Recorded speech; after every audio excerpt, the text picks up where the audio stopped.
Pourquoi tu te fais ghoster? Tu as certainement déjà vécu cette situation, tu commences à discuter avec une nana, la discussion se passe plutôt bien, vous avez même peut-être potentiellement prévu de vous voir, et puis du jour au lendemain, next, tu te fais ghoster. Pourquoi est-ce que tu te fais ghoster? Et là, bien évidemment, qu'est-ce qui se passe? Tu te demandes forcément, qu'est-ce que j'ai fait de mal? Aujourd'hui, je vais t'expliquer pourquoi ça arrive et surtout comment éviter que ça se reproduise. Souvent, ça n'a pas forcément à voir avec elle, mais plutôt avec l'image que tu renvoies. Déjà, le plus important, étape 1, comprendre le ghosting. Et ça, c'est extrêmement important. Mais avant de comprendre le ghosting, il faut peut-être aussi commencer par le définir. Pour ceux et celles qui ne le savent pas, le ghosting, c'est tout simplement la capacité d'une personne à disparaître sans prévenir. Et ça arrive autant aux hommes qu'aux femmes. Et souvent, le truc, c'est qu'il y a beaucoup d'hommes à qui ça arrive qui pensent que quand ça leur arrive, c'est que la nana a forcément trouvé mieux. Ça peut se comprendre, encore une fois, parce qu'on est tout simplement laissé là avec des questions sans réponse. Et la vérité, dans la majorité des cas, c'est qu'elle t'a ghosté par rapport à l'impression qu'elle a eue de toi. Et en fait, l'attraction, ce n'est pas seulement ce que tu dis, c'est aussi ce que tu représentes. Si l'image que tu projettes ne colle pas avec ce qu'elle recherche, elle se dit tout simplement, pas la peine de perdre mon temps, et elle disparaît. Et dans la société actuelle dans laquelle on vit, surtout si ça se fait via une application de rencontre, ou pire, sur les réseaux sociaux, qu'est-ce qui se passe?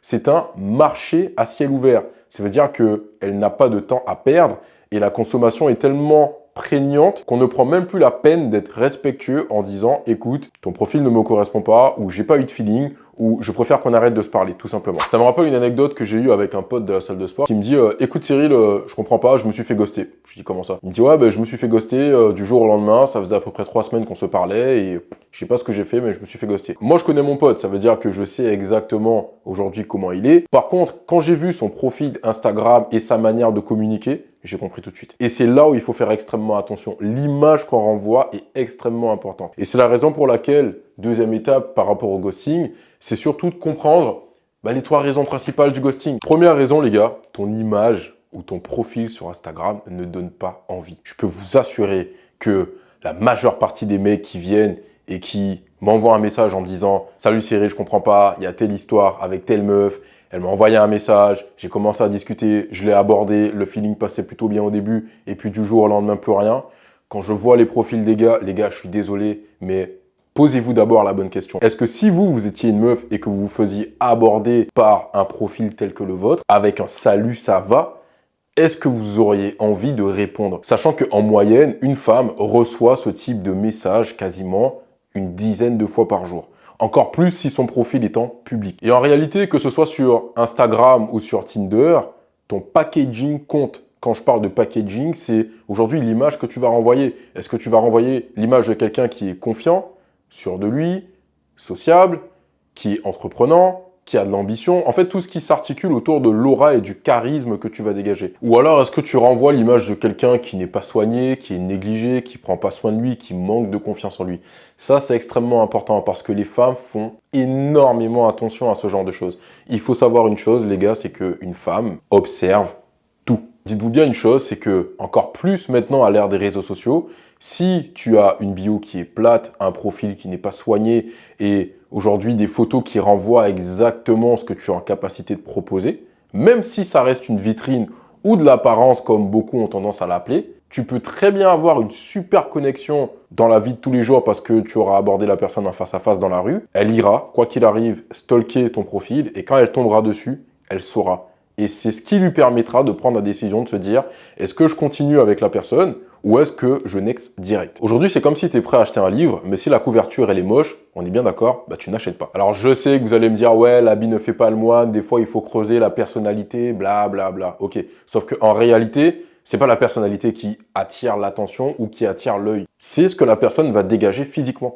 Deuxième raison principale du ghosting, tu es trop disponible. Répondre instantanément à chaque message, écrire des pavés, proposer trop rapidement un rendez-vous, c'est ce qui va automatiquement engendrer du ghosting. Sauf s'il y a une réelle attraction des deux côtés et que vous êtes sur le même degré d'interaction. À ce moment-là, il y a un très bon mood et bien évidemment, un rendez-vous peut se proposer sous 24 heures. Aucun problème avec ça. Résultat de tout ça, tu passes pour un mec qui est en demande, ce que j'appelle aujourd'hui les mecs needy. Et elle, l'information que ça renvoie à son cerveau, c'est ce mec égale pas attirant. Comprenez une chose les gars, c'est qu'aujourd'hui, la rareté crée de la valeur. Si tu donnes tout de suite, et ben finalement, il n'y a plus aucun mystère. Troisième et dernière raison principale du ghosting, c'est que tu n'apportes aucune émotion à la femme avec qui tu discutes. L'erreur que je vois beaucoup d'hommes faire aujourd'hui lors des échanges, des interactions avec les femmes, c'est que lors des discussions, on a l'impression qu'ils sont en train de passer un entretien d'embauche. Qu'est-ce que tu recherches? Tu as quel âge?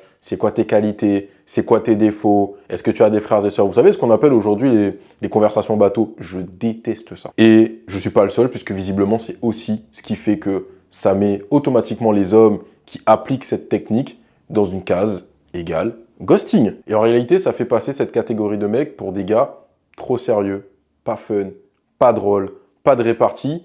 Et encore une fois, l'information qui est envoyée au cerveau de la nana, c'est « je vais m'ennuyer ». Comprenez bien une chose, les gars, c'est qu'une femme reste si elle ressent des émotions. Si tu n'apportes que des conversations plates, navré de te le dire, mais elle décroche. Maintenant, les solutions. Parce qu'on a parlé de beaucoup de choses négatives qui, aujourd'hui, expliquent le ghosting, mais il faut quand même apporter des solutions. Donc, la solution principale pour moi, c'est comment renvoyer une meilleure image. Première chose, les gars, travaille ton style et ton profil. Si tu passes par les réseaux sociaux ou les applications de rencontres, quoi qu'il arrive, il te faut des photos de qualité, un look soigné et par pitié, une bio qui intrigue. Parce que c'est ce qui va faire que vous allez faire la différence.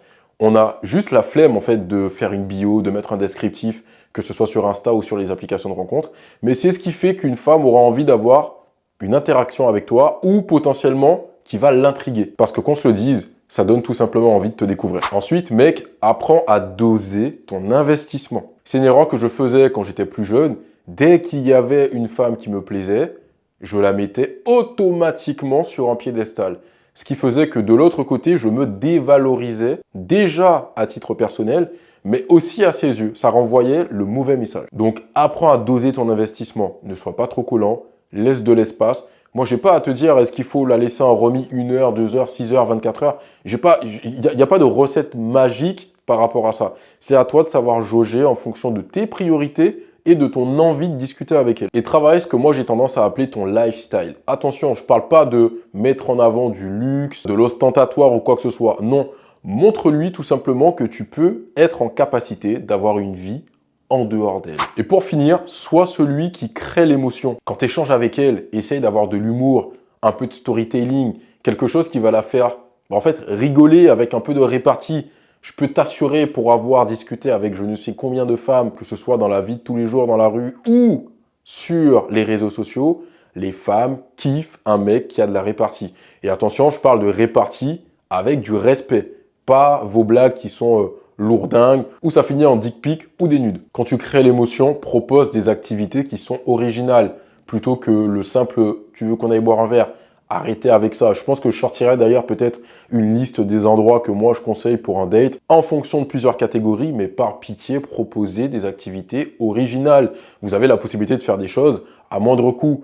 Pour les gens qui aiment la nature et se balader, n'hésitez pas effectivement à faire une balade en bord de mer. Prévoyez un thermos avec du thé ou du café chaud, mais en fait, il y a plein de choses à faire sans forcément dépenser des 1000 et des 100 pour être original. Mais ça vous permettra, avec ces petites attentions-là, de sortir du lot. Je peux vous assurer, et encore une fois, après avoir vu le film Matérialiste, mais avoir eu aussi pas mal d'échos, oui, il y a certaines femmes qui sont vénales. Oui, il y a certaines femmes qui kiffent qu'on puisse leur exposer tout un tas de richesses. Ok, mais ce qu'une femme va apprécier encore plus, c'est quand on va personnaliser un date, c'est quand on va personnaliser les différentes attentions qu'on pourrait avoir envers elle, tout simplement parce que, en fait, elle aura l'impression d'avoir été écoutée et entendue. Rappelle-toi une chose, ce n'est pas le plus gentil qui gagne, c'est celui qui sait marquer les esprits. Bon, en conclusion, si tu te fais ghoster, ne le prends pas comme une fatalité. Demande-toi plutôt quelle image que tu renvoies et est-ce que ton profil donne envie d'aller plus loin. Le jour où tu vas travailler ton image, tu te rendras vite compte que tu ne seras plus du tout le mec qu'on zappe, mais plutôt le mec qu'on a envie de découvrir, de rencontrer et potentiellement d'avoir dans sa vie. Et si tu veux que je t'aide à améliorer ton profil et ton game, va voir en description, je t'ai mis un petit truc, c'est pour toi, c'est gratuit. Et si jamais tu en as besoin, on pourra en parler ensemble. C'est tout pour cette vidéo, abonne-toi, like, commente, et tiens, dis-moi en commentaire quelle était la pire fois où tu t'es fait ghoster.